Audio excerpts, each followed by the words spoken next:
আসসালামু আলাইকুম সুপ্রিয় দর্শক, এইমাত্র পাওয়া কালবৈশাখী ঝড় তার সাথে বজ্রসহ বৃষ্টিপাতের ভয়ানক দানবীয় আপডেট আপনাদের সকলকে জানাই আন্তরিক শুভেচ্ছা ও অভিনন্দন। বন্ধুরা, আজকে রবিবার 11 মে, আজ সকাল থেকেই ভয়ানক আকারের কালবৈশাখী ঝড়ের সম্ভাবনা রয়েছে বাংলাদেশের বেশ কিছু জায়গাতে।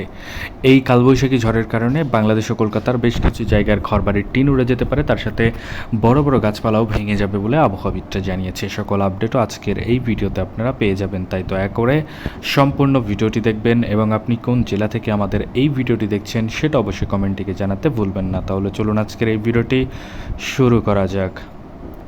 ভিডিওটি শুরু করার আগে ছোট্ট একটা রিকোয়েস্ট, আপনি যদি আমাদের চ্যানেলের নতুন দর্শক হয়ে থাকেন তাহলে অবশ্যই আমাদের চ্যানেলকে এখনই সাবস্ক্রাইব করে পাশে থাকা নোটিফিকেশন বেল আইকনটি বাজিয়ে রাখুন বাংলাদেশ ও কলকাতার আবহাওয়ার পূর্বাভাস সবার আগে দেখার জন্য। তাহলে চলুন এক নজরে দেখানো যাক কোথায় কোথায় ঝড় বৃষ্টি হতে পারে।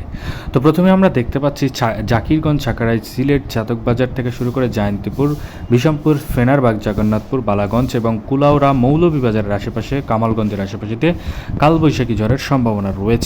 এছাড়াও দিঘিনালা, খাগড়াছড়ি, ফটিকছড়ি উপজেলার আশেপাশে দিয়েও কিন্তু একই ধরনের আপডেট থাকবে বলে আবহাওয়াবিদরা জানিয়েছে। এছাড়াও দুপুর 1টার দিক থেকেই বাংলাদেশের 64টা জেলার কম বেশি সব জায়গাতে কালোযুক্ত মেঘ থাকবে। কোনো কোনো জায়গাতে ঝড় বৃষ্টি তার সাথে বজ্রসহ বৃষ্টি হতে পারে, আবার কোনো কোনো জায়গাতে মেঘলাযুক্ত আকাশ থাকতে পারে, বৃষ্টিপাতের সম্ভাবনা নেই।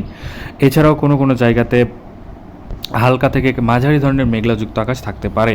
এছাড়াও কলকাতার 24 পরগনা, ওড়িশ অঞ্চল এবং উপকূলীয় অঞ্চলের সমস্ত জায়গায় আমরা দেখতে পাচ্ছি ভয়ানক আকারের কালবৈশাখী ঝড়ের সম্ভাবনা রয়েছে। এই ছিল বাংলাদেশ ও কলকাতার আবহাওয়া বার্তার পূর্বাভাস। এই ধরনের এই আবহাওয়া বার্তার পূর্বাভাস যদি আপনি সবার আগে দেখতে চান তাহলে অবশ্যই আমাদের চ্যানেলকে সাবস্ক্রাইব করে সাথে থাকবেন। ধন্যবাদ সবাইকে ভিডিওটি সম্পূর্ণ দেখার জন্য।